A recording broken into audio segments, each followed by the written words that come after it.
Will here, your friendly neighborhood conspiracy theorist. So I've mentioned this before in a previous video, but I didn't go into any detail. But the McMartin case. So the McMartin daycare was, in 1983, a woman came forward saying that her 2-year-old son was sexually abused. And by 1984, 360 children had come forward.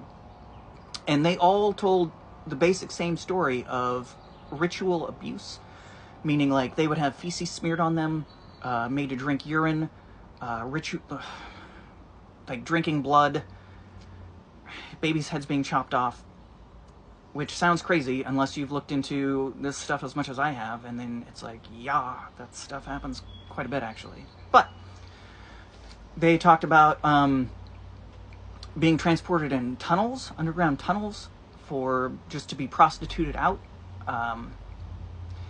And all of these witnesses were lambasted. And the court systems just drug it out and drug it out and drug it out. And like I said before, the rigmarole of the court system just made it so that everybody kind of forgot about it. And then, let's say, what was Gary Fickle, I think his name was, an archaeologist, went there in 1990 and found tunnels. Just like the kids said, like, oh, hey, here's the tunnels, just like all of these 360 kids said. Which I just spit, I'm sorry, I get excited.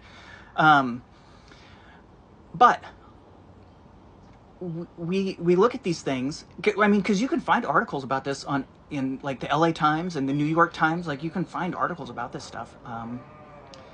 But we read this stuff, and all of them individually, you can say, like, you know, the McMartin abuse scandal, and you're like, yeah, but kids are kids, and that's crazy, like, cutting heads off of babies and stuff, like, come on. And then you read the Epstein files, where the youngest victim was still attached to the umbilical cord, and you're like, yeah, from everything I've read, that happens quite a bit. Like Epstein, I think, was just a breeder, so that people would have babies to do stuff like that, too. But that's just what I think. I don't necessarily have proof, but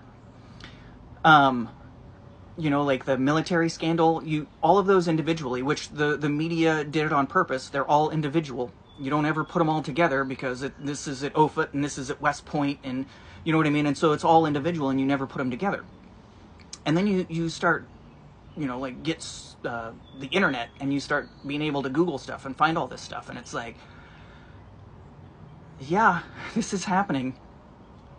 And as crazy as I know I sound, at a certain point,